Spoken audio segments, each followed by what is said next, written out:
Les doy mi más cordial bienvenida a los participantes del módulo 1, Economía y Banca, contenido en el diplomado Banca y Finanza. El propósito de esta presentación es mostrar las ideas fuerza contenidas en las diapositivas referidas a este módulo.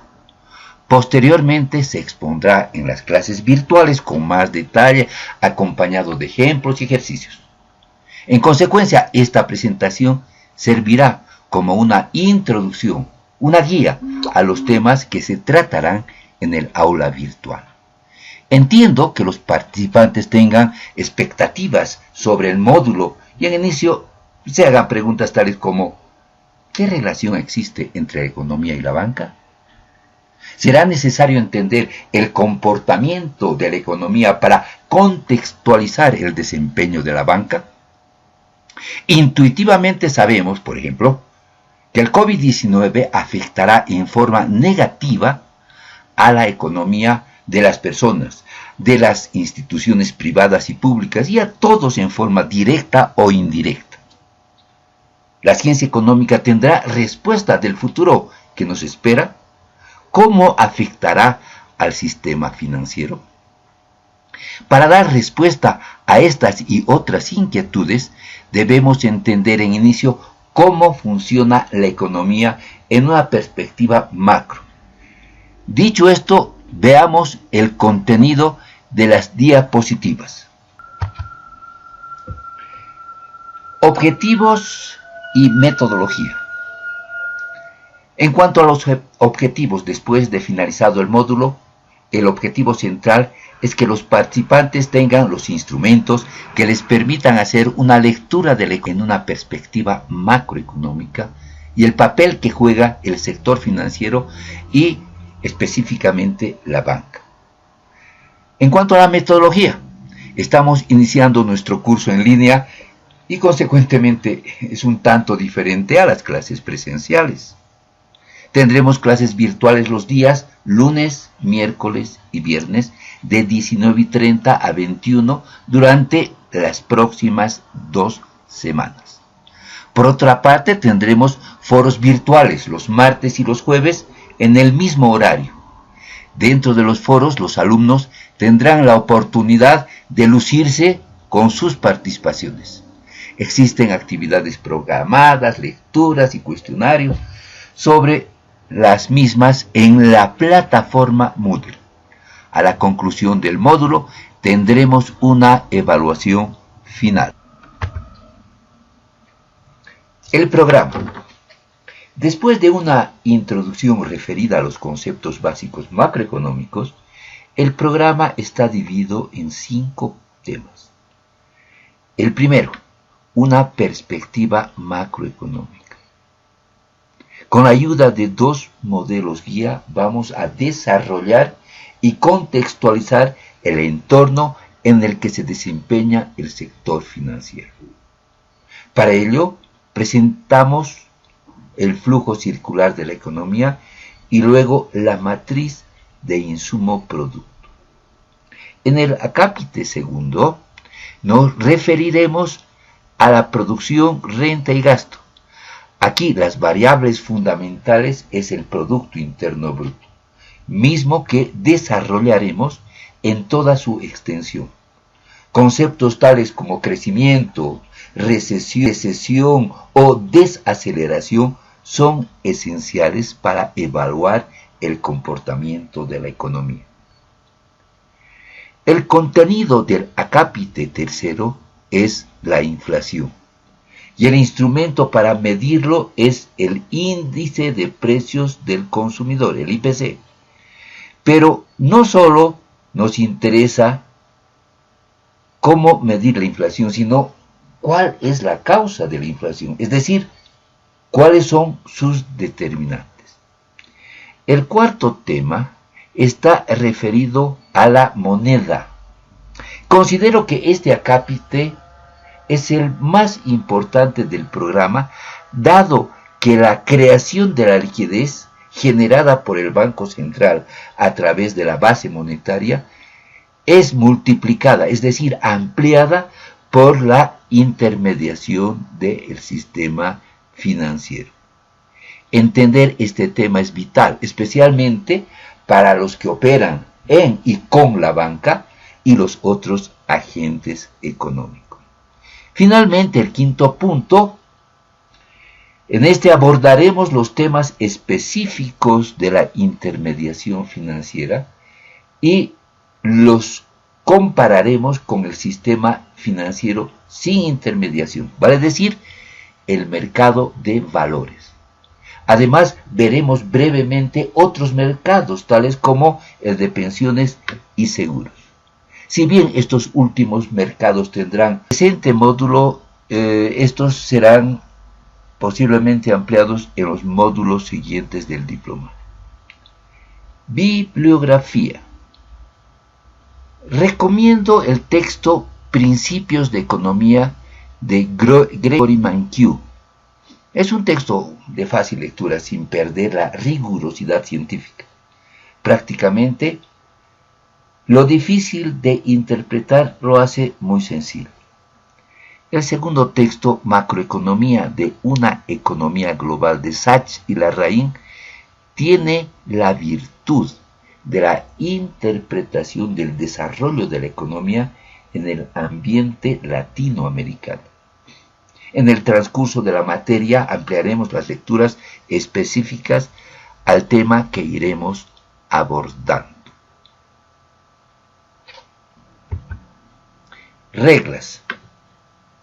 Si bien en aulas presenciales era ya un problema la interrupción de los celulares, en los ambientes familiares donde asistirán a las aulas virtuales será mayor.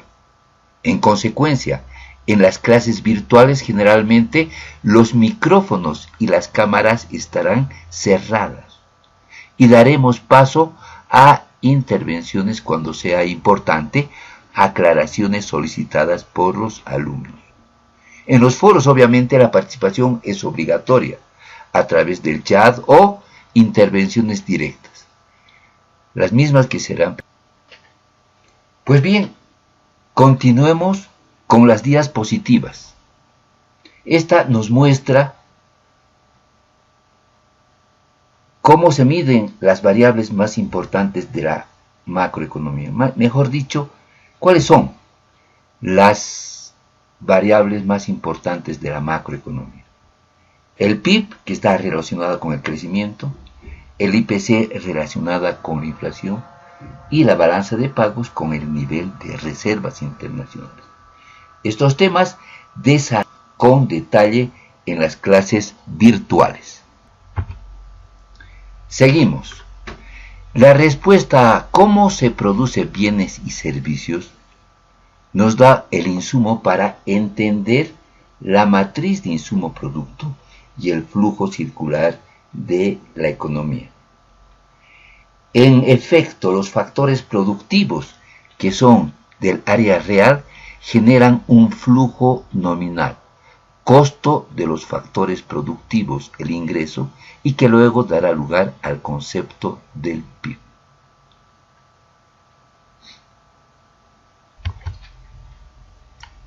El presente diagrama nos muestra cómo los factores productivos son utilizados por las unidades productivas, las empresas, y que en el mercado se interrelacionan formando una matriz de insumo-producto, las que generan los bienes intermedios y luego los bienes finales. En este proceso de flujo real, se genera simultáneamente un flujo nominal por el pago a los factores productivos, vale decir el ingreso o valor agregado. La idea fuerza es que se está midiendo una misma cosa, producto final igual ingreso. En los foros resolveremos ejercicios sobre el tema donde se reforzará y se muestra el mercado de bienes y servicios de consumo y de capital y el papel de intermediación del sistema financiero. Flujo circular de una economía simple. El esquema nos muestra la interrelación de los mercados de bienes y servicios y los mercados de factores con las empresas y las familias. Nuevamente acá vemos el circuito de las flechas en color negro, que es un circuito real, y un circuito nominal, dinero, en líneas rojas. Las diapositivas que siguen muestran cada vez una aproximación a la realidad donde intervienen más agentes económicos, tales como el gobierno, agentes externos del mercado con el sistema financiero. La idea fuerza es la interrupción de cualquier circuito que tendría como derivación una repercusión en el resto de los mercados y los agentes económicos. Definición del PIB. Es de crucial importancia definir con exactitud el Producto Interno Bruto para darle contenido exacto y la utilización a nuestros análisis. En estas diapositivas se divide la definición en las frases que la componen y los alcances de cada una de ellas. Componentes del PIB. La otra cara de la medalla del PIB muestra a los componentes del PIB. De este concepto se forman las categorías económicas de oferta, Producto Interno Bruto, y demanda, consumo, inversión, gastos de gobierno y exportaciones. Sectores de la economía boliviana. Cuando analizamos y hagamos ejercicios de la matriz de insumo-producto en términos teóricos, vamos a dividir la economía en tres sectores. Primario, sector agrícola; secundario, sector industrial; terciario, sector servicios. No obstante, una manera de aproximarnos a la realidad es ver que la matriz de Bolivia está agrupada en 35 sectores, como se puede apreciar en las diapositivas. Sobre la base de esta matriz se han elaborado sendos estudios de modelos de equilibrio general en UDAPE, en el Banco Central, así también como en las universidades. En estos modelos se puede apreciar, por ejemplo, el impacto de un sector, digamos petróleo, coca, agrícola, etc., sobre el resto de la economía. De hecho, estoy casi seguro que se están haciendo estudios del COVID-19 sobre la base de los modelos de equilibrio general. PIB nominal y PIB real. Esta diapositiva nos muestra la diferencia entre el PIB nominal y real. La idea fuerza de esta diapositiva es que para medir el crecimiento de la economía se mide en términos reales y no nominales. En el aula virtual y en uno de los foros trabajaremos, por ejemplo, ¿no es cierto?, y solucionaremos los ejercicios preparados para el efecto.